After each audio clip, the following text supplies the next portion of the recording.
dari hadapanmu, seperti sukacita di waktu panen, seperti orang bersorak-sorak di waktu membagi-bagi jarak.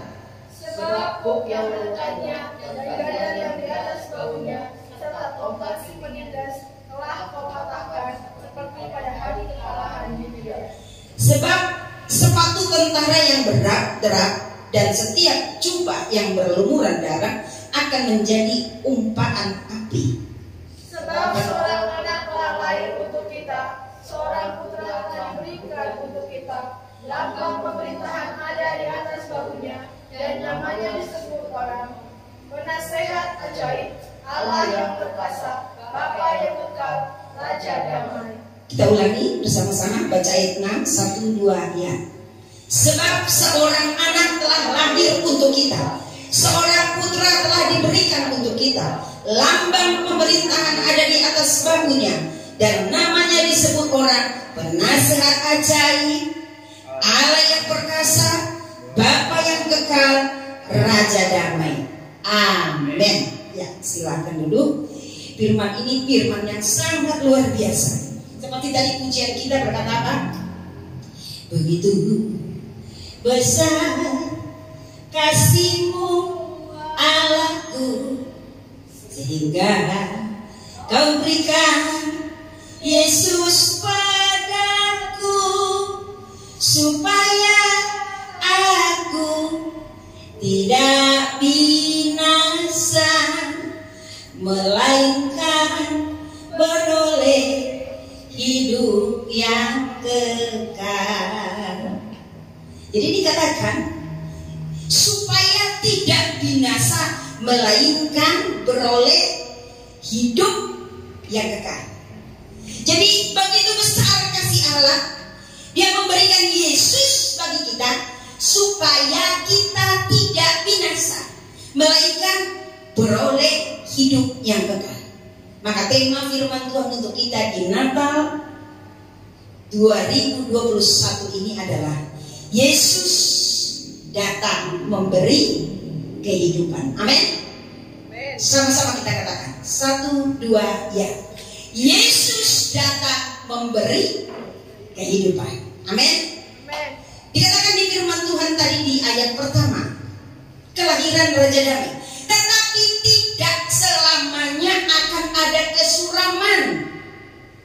Untuk negeri yang terhimpit itu, kalau dahulu Tuhan merendahkan tanah Zebulon dan tanah Naftali, maka di kemudian hari Ia akan memuliakan jalan ke laut, daerah seberang sungai Yordan, wilayah bangsa-bangsa lain. Jadi firman Tuhan ini di kelahiran Raja Damai, yaitu Yesus yang menjelma jadi manusia. Dia mengatakan tidak selamanya akan ada kesuraman.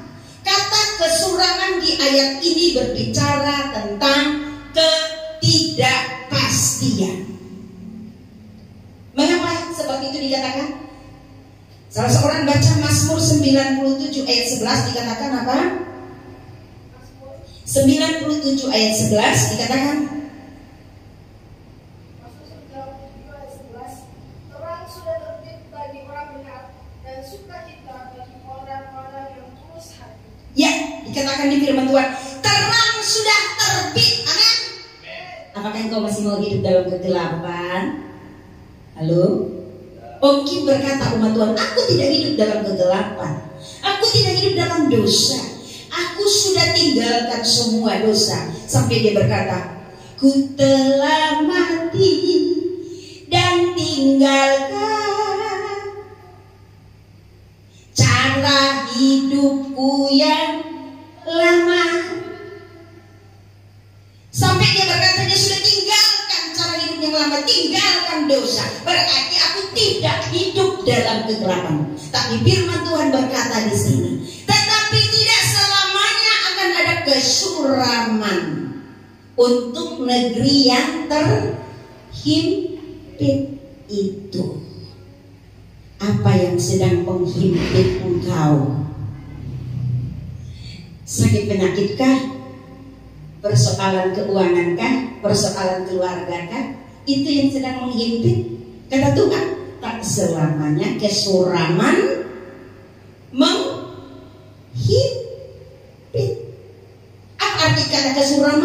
di firman ini? Kesuraman di sini berbicara tentang ketidakpastian. Ada banyak umat Tuhan sudah percaya Yesus tapi tidak punya kepastian dalam hidupnya. Ya saudaraku yang dikasihi Tuhan, di firman Tuhan hari ini berbicara tentang Yesus datang memberikan kehidupan. Dikatakan di ayat 6, sebab seorang anak telah lahir untuk kita, seorang putra telah diberikan untuk kita, lambang pemerintahan ada di atas bahunya, dan namanya disebut orang penasihat ajaib, Allah yang perkasa, Bapa yang perkasa, Bapa yang kekal, Raja damai. Kelahiran dari si penasihat ajaib itu, kelahiran dari Allah yang perkasa, Bapa yang perkasa itu, Bapa yang kekal itu, kelahiran dari Raja damai itu memberikan kehidupan. Artinya adalah dia beri kehidupan yang ada jaminannya. Amin. Jaminan apakah? Ada dua. Yang pertama, jaminan kehidupan di bumi. Maka tadi dikatakan terang sudah terbit bagi orang benar dan sukacita bagi orang yang tulus. Mazmur 97 ayat 11 tadi. Dan itu sama dengan Yesaya 9 tadi, dari ayat 1 sampai dengan 5. Dikatakan tetapi tidak selamanya akan ada kesuraman. Dan dikatakan di ayat 2-nya, bangsa yang berjalan dalam kegelapan telah melihat terang yang besar. Di ayat 3 dikatakan engkau telah menimbulkan banyak sorak-sorak dan sukacita yang besar. Di ayat 4 dikatakan sebab kuk. Halo, berbicara tentang apa kuk? Beban. Sebab kuk yang menekannya dan gandar yang di atas baunya serta tongkat si penindas telah kau, ayat 4, telah kau patahkan. Ada kata kau di situ. Kau di situ huruf besar. Kau patahkan. Di ayat 5 dikatakan sebab setiap sepatu tentara yang berderak-derak dan setiap jubah yang berlumuran darah akan menjadi umpan api. Berarti ada satu kepastian yang diberikan oleh Sang Penebus, Sang Raja, yaitu yang disebut di Yesaya ini dia sebagai penasihat ajaib, Allah yang perkasa, Bapa yang perkasa, Bapa yang kekal, Raja damai, yaitu Yesus. Saudaraku yang dikasih Tuhan, Yesaya sudah menubuatkan apa?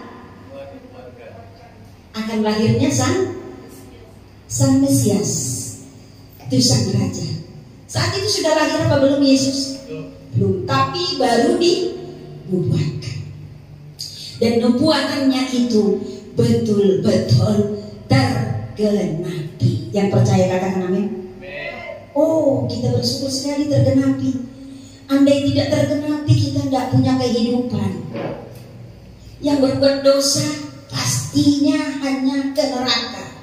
Tapi karena nubuatan ini tergenapi betul-betul, maka betul-betul kita menerima jaminan kepastian hidup, baik di bumi maupun di surga. Jadi saudaraku yang dikasih Tuhan, Yesaya menubuatkan kelahiran Yesus padahal belum lahir, masih ke depannya masih jauh sekali lagi kelahiran Sang Raja ini, yaitu Yesus Kristus. Jadi kalau ada saudara-saudara kita yang lain yang mengatakan bahwa Yesus itu bukan Tuhan, dia adalah manusia, tidak ada kelahiran manusia yang dinubuatkan dari ribuan tahun yang lalu. Dan itu dinubuatkan salah satunya lewat nubuatan Yesaya dan nubuatan yang lainnya, dan itu betul-betul tergenapi. Digenapi, tidak ada yang gagal dari rencana Tuhan. Kenapa digenapi? Karena kelahiran Yesus ada dalam rencana Tuhan untuk menyelamatkan manusia. Karena memang dia bukan manusia, tapi dia Tuhan. yang menjelma menjadi manusia. Kalau dia manusia yang sekedar dikatakan oleh orang lain atau saudara-saudara kita yang gak percaya Yesus, yang mengatakan Yesus itu adalah nabi. Kalau dia sekedar nabi, kelahirannya tidak begitu luar biasa dinubuatkan di firman Tuhan. Tapi dia ribuan tahun yang lalu dinubuatkan lahir ke bumi. Dan puji Tuhan digenapi kurang lebih 2000 tahun yang lalu Yesus lahir menjelma jadi manusia. Dia datang untuk memberi kehidupan. Karena kehidupan manusia ada dalam kesuraman. Dikatakan tadi di Yesaya 9 ayat 1, tetapi tidak selamanya akan ada kesuraman untuk negeri yang terhimpit itu. Berarti keadaan dunia sedang terhimpit. Oleh apa? Oleh kesuraman. Arti kesuraman, saya ulangi kembali, adalah ketidakpastian. Jangankan kepastian sorga, kepastian di bumi pun untuk hidup aman, tentram, bahagia, manusia tidak dapat kepastian. Bahkan dihimpit oleh keadaan dunia yang begitu semakin hari semakin tidak jelas. Adakah itu umat Tuhan rasakan? Yes, betul-betul umat Tuhan juga merasakannya. Tapi hari ini firman Tuhan berkata, sebab seorang anak telah lahir. Artinya apa? Kalau lahir ada kehidupan. Amin. Yesus sudah lahir di hatimu. Amin. Berarti di hatimu ada kehidupan. Amin. Yesus sudah lahir di hatimu. Yesus sudah lahir di hatimu. Kalau Yesus sudah lahir di hatimu, berarti di hatimu ada kehidupan. Tetapi pertanyaannya, jangan-jangan kayak lagu dangdut dikatakan, jangan-jangan samakan aku dengan yang lain. Amin. Jangan-jangan umat Tuhan sudah menyamakan Yesus dengan kekasihnya, menyamakan Yesus dengan istrinya, menyamakan Yesus dengan suaminya, menyamakan Yesus dengan money, dengan uang, menyamakan Yesus dengan hal-hal yang duniawi, sehingga Yesus tidak hidup di dalam dirinya, sehingga dihimpit oleh kesuraman. Dia berkata, oh ya nasib, ya nasib. Ya saudaraku yang dikasih Tuhan, tidak cukup engkau hanya jadi seorang Kristen dan kau merayakan Natal setiap tahun. Ada saya yang heboh banget persiapan Natalnya, tapi engkau terima enggak makna Natal yang sesungguhnya? Makna Natal yang sesungguhnya adalah Yesus bukan hanya lahir di hati, tapi hidup. Katakan 1, 2 ya. Yesus bukan hanya lahir di hati, tapi Yesus hidup di hatiku. Katakan, Yesus engkau hidup di hatiku. 1, 2 ya. Yesus engkau hidup di hatiku. Karena Yesus hidup di hati kita, Dia yang mau hidup di hati kita. Amin. Dia yang menghidupi kita.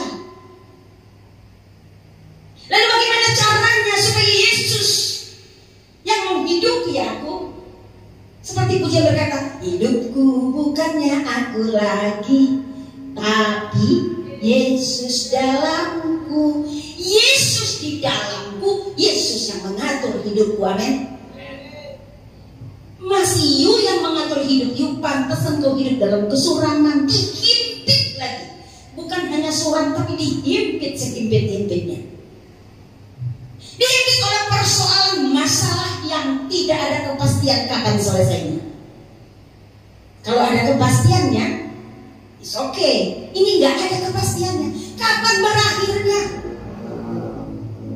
Tetapi Yesus yang berkata bahwa jaminan untuk kehidupan yang penuh dengan sukacita, yang penuh dengan sorak-sorai, engkau akan terima. Caranya lihat terang terang yang sudah terbit. Amin. Halo, terang sudah terbit.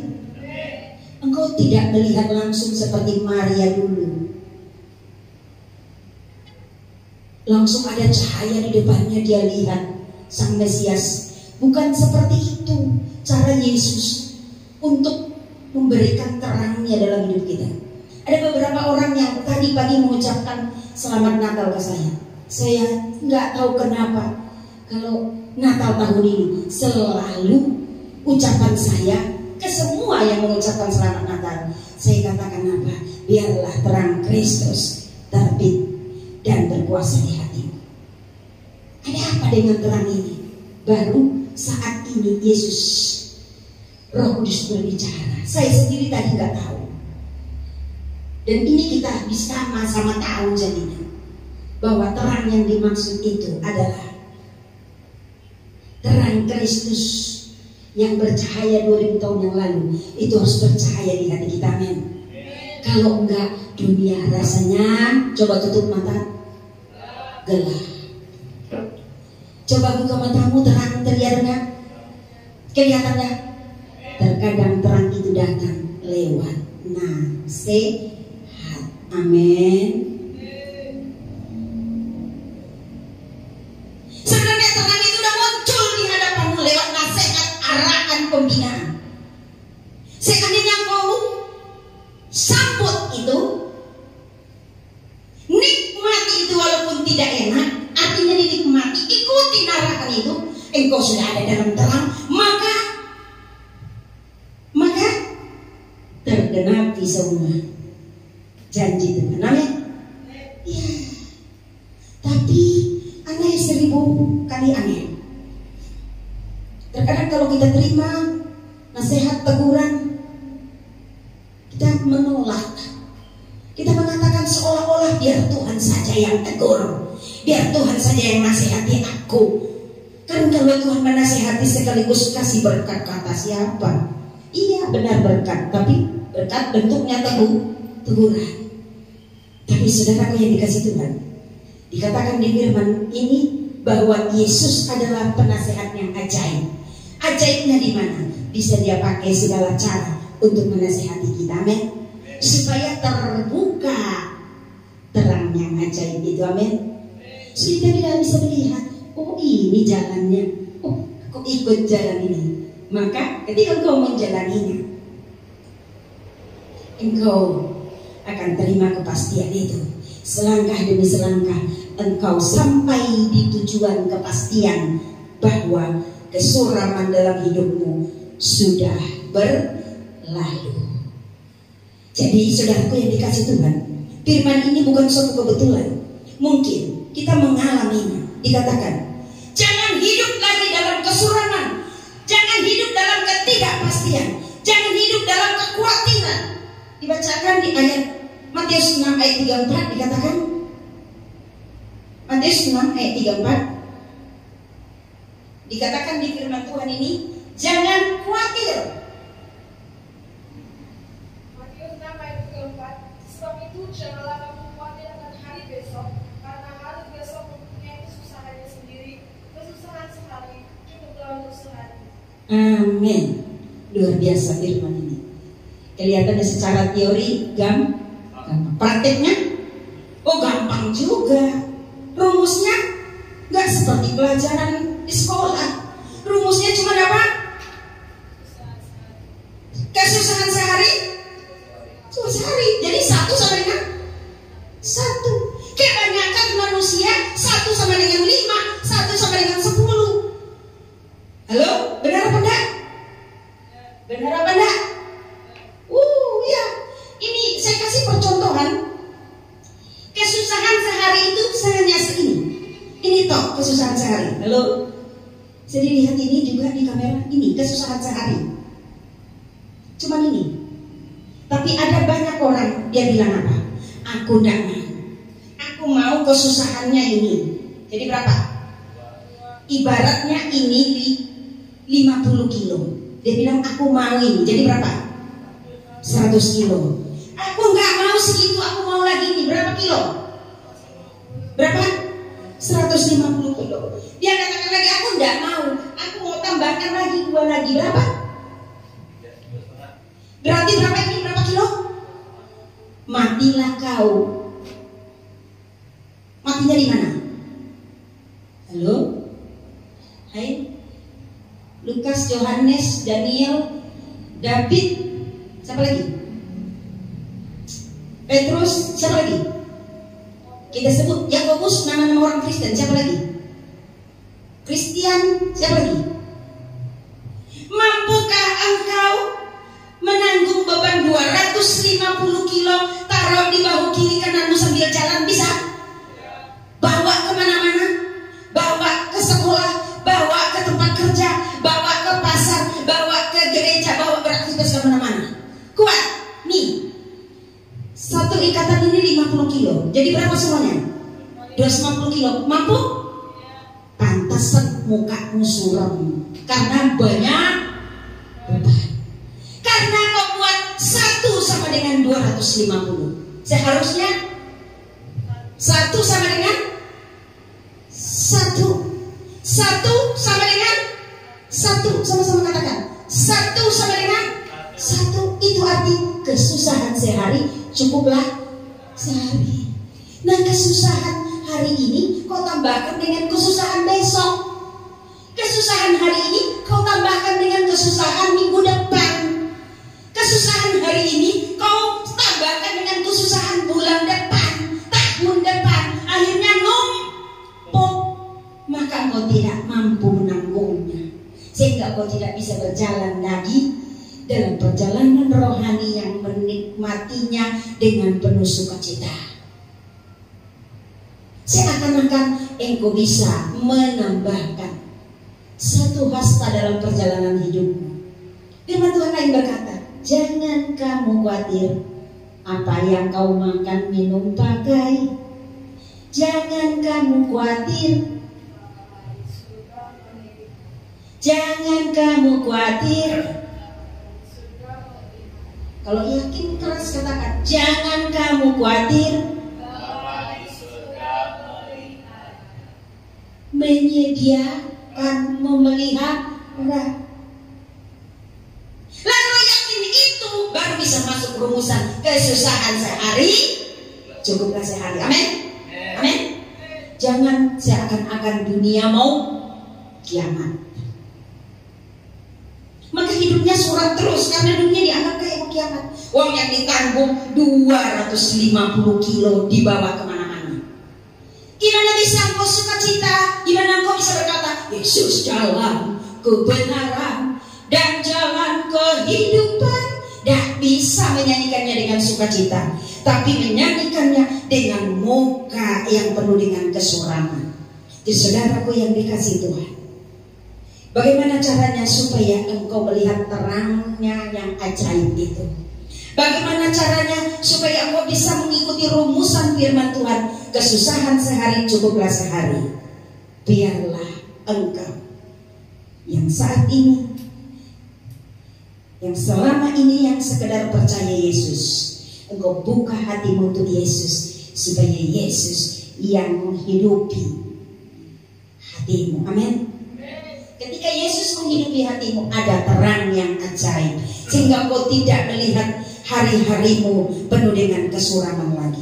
Yesus dan perkataannya lah yang hidup di hatimu. Amin. Jangan sampai perkataan manusia yang hidup di hatimu itu bisa menimbulkan kekhawatiran. Biarlah perkataan Tuhan.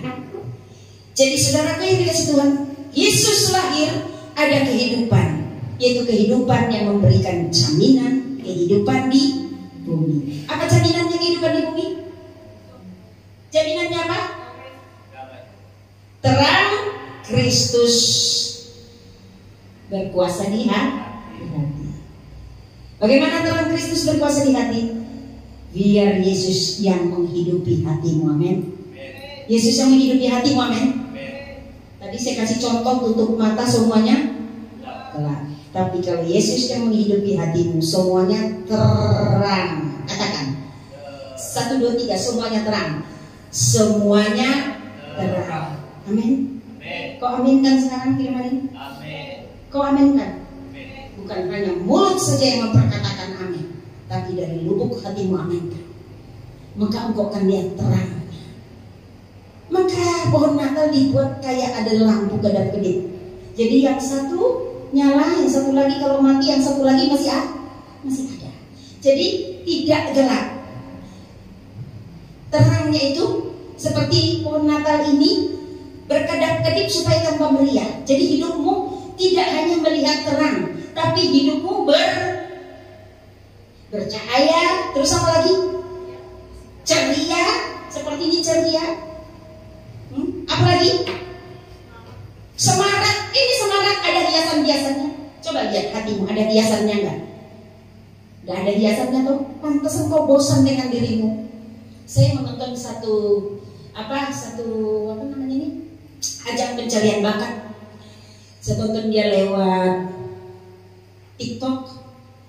Ketika ditanya sang juri, apa motivasimu ikut dalam ajang, dia bilang dia udah bosan dengan hidupnya. Di situ dia katakan dia bosan dengan hidupnya. Belum dia nyanyi langsung saya matiin. Ngapain dengar pujian? Ngapain dengar lagu? Bukan pujian. Ngapain dengar lagu orang yang sudah bosan dengan hidupnya? Saya tidak tonton. Saya nonton YouTube-nya juga, YouTube dari ajang pencarian bakat itu. Tapi ketemu dengan orang itu, pas gilirannya dia nyanyi, saya lewatkan. Rugi nonton kehidupan orang yang sudah bosan dengan hidupnya. Gak ada keceriaan, gak ada semangat, gak ada sukacita. Mati hatinya. Seharusnya seperti pohon Natal ini ada semaraknya, ada sukacitanya, ada hiasan-hiasan di hati kita. Hiasan apa?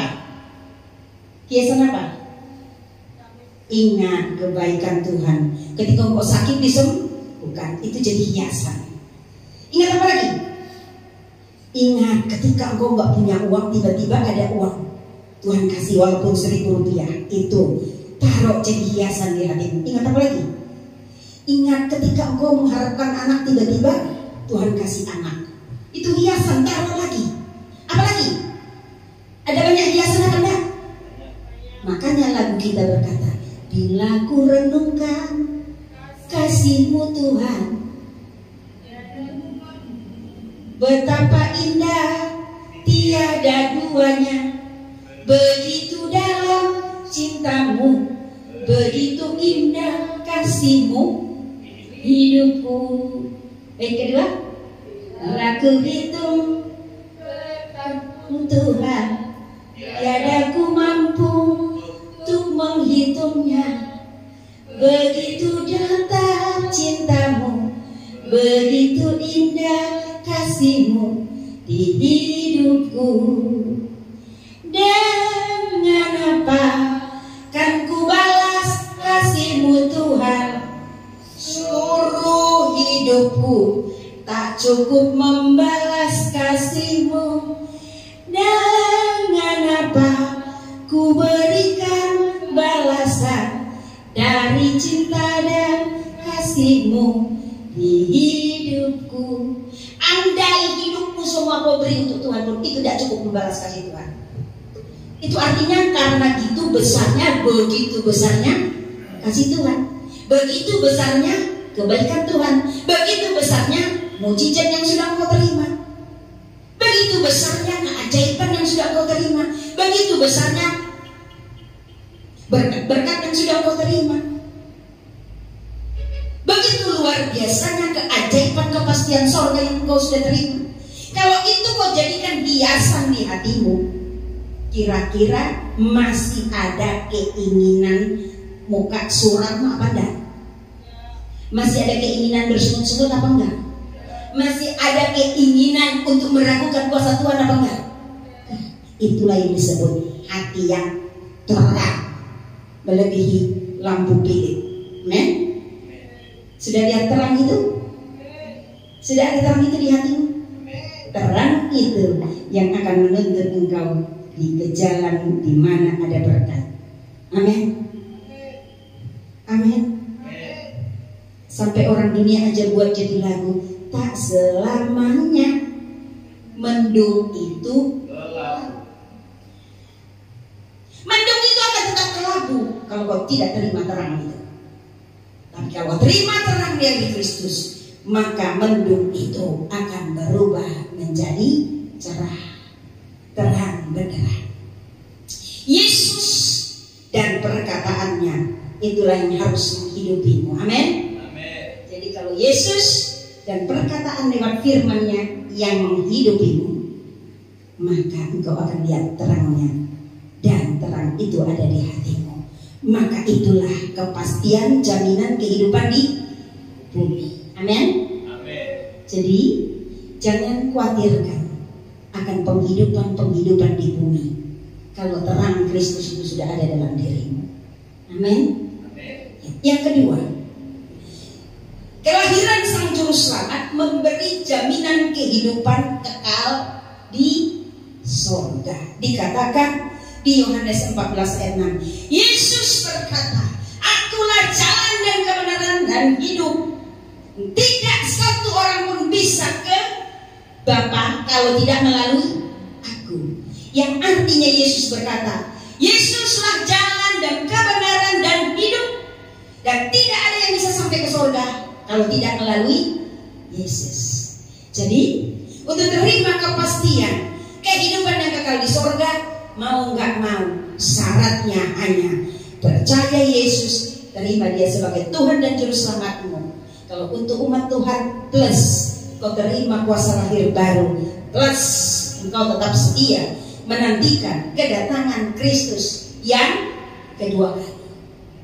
Saya rasa ada udah banyak umat Tuhan yang sudah terima kepastian surga. Amin. Sekarang ini sudah ada kepastian surga bagi kamu? Untuk sampai sekarang ada. Tapi saudaraku yang dikasih Tuhan, jangan langsung terlalu kepedean. Sebab jika engkau tetap kerohanianmu seperti yang sekarang, tidak ada kemajuan. Ibarat tiketmu yang ke surga itu bisa diambil, dihanguskan.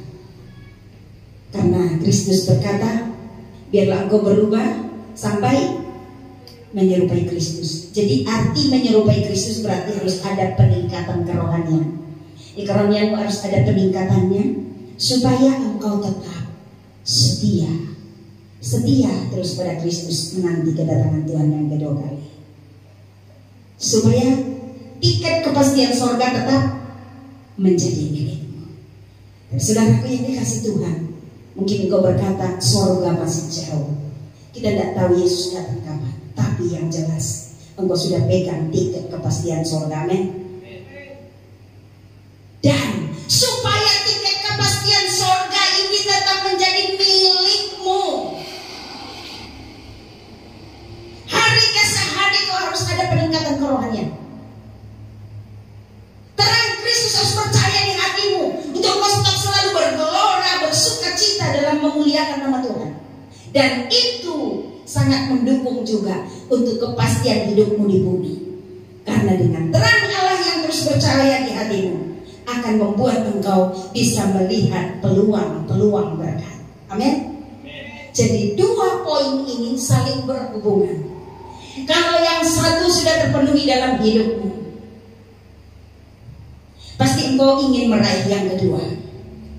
Tetapi yang terpenting di sini adalah raih dulu yang kedua, yaitu jaminan kerajaan surga. Karena sebenarnya itu yang paling utama. Jadi Yesus datang ke dunia, tadi dikatakan, tetapi tidak selamanya akan ada kesuraman untuk negeri yang terhimpit itu. Kalau dahulu Tuhan merendahkannya, Tuhan akan mengangkatnya.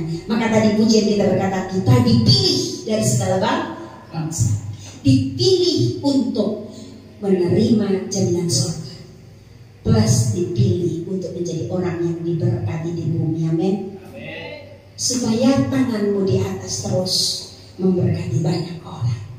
Jadi umat Tuhan yang dikasih Tuhan, ini bukan teori kemakmuran, tetapi memang benar janji firman Tuhan yang berkata, Tuhan berkata engkau pasti jadi kepala bukan ekor. Amin.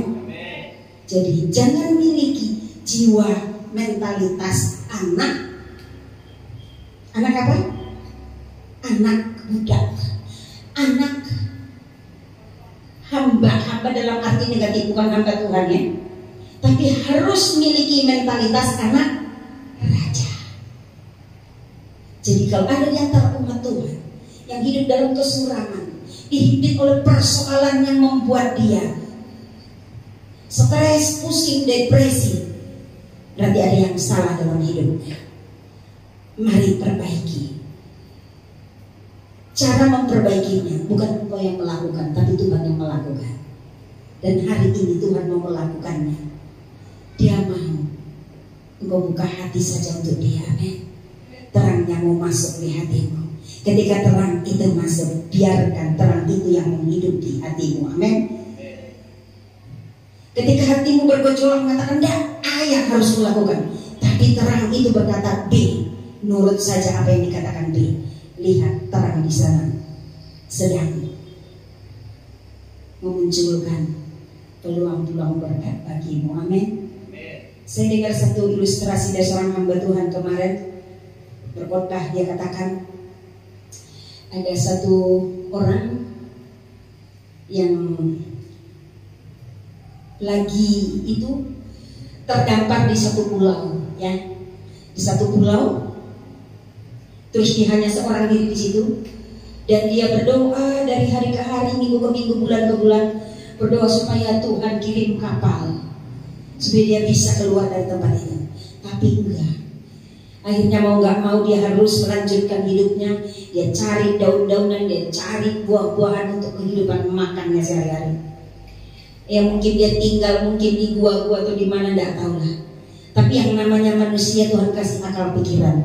Dia pikir tidak mungkin saya tinggal di gua, tidak nyaman, tidak mungkin saya tinggal di bawah pohon, saya harus punya tempat tinggal. Suatu ketika dia bikin itu pohon apa? Batu digesek-gesek supaya ada api, ya. Itulah dia pakai untuk apa? Membakar, mungkin ketemu ikan atau ketemu binatang untuk dimakan, ya, untuk masak. Dan sekaligus dia cari kayu-kayu pohon, dia bikin rumah supaya dia nyaman. Sedikit demi sedikit rumah yang dia bangun ini tambah nyaman, tambah bagus, dia buat rapi. Desanya dia sudah ada, menurut dia sedikit penghidupan lah. Dia sudah bisa tahu cara nyari makanan di sana. Tapi suatu ketika dia nyalakan api di pinggir rumahnya, mungkin dia mau masak, nggak tahu. Yang jelas ada batu yang dia gesek-gesek di situ, nyalakan. Dan dia tinggalkan, dia pergi cari makan ke hutan. Tapi suatu ketika dari kejauhan dia datang pulang dari tengah hutan sana, mau pulang ke rumahnya. Tiba-tiba dia lihat api yang besar. Ternyata api yang dia nyalakan di pinggir rumahnya, mungkin mau masak atau apa itu, tidak jelas, membakar rumahnya. Ketika rumahnya terbakar, kira-kira dia bilang hore, terima kasih, nangis atau ketawa? Nangis. Aku udah capek membangun rumah itu seorang diri, dengan tenaga sendiri, nggak pakai kuli bangunan, aku sendiri kulinya, aku sendiri apanya bosnya, aku yang bangun. Sudah begitu lama, kenapa bisa terbakar? Dia nangis, sampai dia lemas, dia nangis. Tiba-tiba tanpa dia sadari, mungkin dia pingsan sampai sedihnya. Dia bilang ke Tuhan, Tuhan, aku minta kapal datang menyelamatkan aku, tapi kapal pun Tuhan tidak kirim. Aku minta makanan Tuhan tidak kirim. Aku cari sendiri di hutan sana, ketemu daun, ketemu buah aku makan, ketemu daging, binatang aku ambil, Tuhan tidak kasih. Ini rumah yang ku bangun dengan bersusah payah, kenapa Tuhan bakar? Apa maksud Tuhan? Sambil marah-marah sampai Tuhan, sampai nangis, sampai dia mungkin tidak sadarkan diri karena sedihnya menangis. Tapi ketika dia terbangun dan sadar, dia sudah ada di atas kapal. Respon kita apa? Kita bilang apa? Satu kata. Puji Tuhan. Tapi pada saat rumahnya terbakar, dia mengatakan Tuhan jahat. Ketika dia ada di atas kapal, dia bilang puji Tuhan, haleluya, amin. Kenapa dia ada di atas kapal? Dia tanya kepada orang di kapal, kok aku ada di atas kapal? Yang kapal itu mengatakan, ketika kita di tengah laut, kita melihat ada api dan asapnya membumbung tinggi. Biasanya kalau ada yang begituan apa? Kita mengira ada orang yang sedang cari pertolongan, sehingga dia nyalakan api supaya asapnya naik ke atas. Karena kita melihat seperti itu, kita datang. Tahu-tahu kita melihat kamu lagi pingsan, kita angkat ke kapal karena kita melihat tidak ada orang lain, hanya kamu. Jadi kita mengambil kesimpulan bahwa kamu sedang terdampar. Jadi kita bawa kamu. Dia bilang apa? Tuhan ampuni aku ya. Untung Tuhan bakar. Kalau enggak, gak datang pertolongan. Halo. Dapat apa dari ilustrasi ini? Ada orang banyak takut melangkah karena maunya hanya zona nyaman, maunya enaknya. Coba kamu melangkah, kamu akan lihat di depan ada berkat yang luar biasa Tuhan sediakan, amin. Ketika orang tersebut menjalani hari-harinya, hari ke hari, minggu ke minggu, bulan ke bulan, gak tahu berapa tahun dia terdampar, sakit banget, tapi ternyata pertolongan datang. Dia bisa diselamatkan. Engkau juga, keadaanmu, hidupmu sudah Tuhan tebus. Engkau terima jaminan keselamatan surga lewat Yesus mati, Yesus lahir, mati, bangkit, naik, hidup, dan naik ke surga, menyediakan tempat bagi engkau. Apalagi hanya untuk penghidupan sehari-hari, kecil bagi Tuhan. Yang percaya katakan amin. Tapi yang menjadi persoalannya adalah terang Kristus tidak hidup dalam dirimu, karena engkau mengenyel, engkau mengikuti apa maumu. Jadi ada banyak orang miskin karena kebodohan, miskin karena kesalahan, miskin karena senang dalam kemiskinan. Tapi hari ini Tuhan katakan, engkau akan lepas dari kemiskinan. Amin. Kutuk kemiskinan akan terlepas dari dirimu. Kesuraman akan lepas. Buka hati untuk Tuhan. Katakan, Yesus, mau apa? Terserah. Aku mau ikut saja terangmu yang ajaib. Amin. Katakan 1, 2, 3. Aku mau ikut saja terangmu yang ajaib. 1, 2, ya. Aku mau ikut saja terangmu yang ajaib. Terang itu yang akan membawa kau kepada jalan-jalan berkat. Amin. Dan terang Kristus yang ada dalam dirimu itu yang memberi kau jaminan surga. Jadi ada 2 hal, saudara yang dikasih Tuhan. Jaminan kerajaan surga sudah kau terima, katakan amin. Tetapi tidak cukup itu, kita masih di bumi. Engkau harus terima jaminan kehidupan di bumi. Modalnya terang Kristus. Dikatakan di firman Tuhan, sebab seorang anak telah lahir untuk kita, seorang putra telah diberikan untuk kita. Lambang pemerintahan ada di atas bahunya, dan namanya disebut Penasehat Ajaib, Allah yang perkasa, Bapa yang perkasa, Bapa yang kekal, Raja Damai. Dialah yang akan membawa engkau ke dalam terangnya yang ajaib. Dia akan menuntun hatimu, menuntun pikiranmu, supaya engkau bisa melihat bahwa pintu-pintu berkat sudah terbuka. Tahun 2022 adalah tahun kelimpahan berkat. Yang percaya katakan amin. Tuhan Yesus memberkati.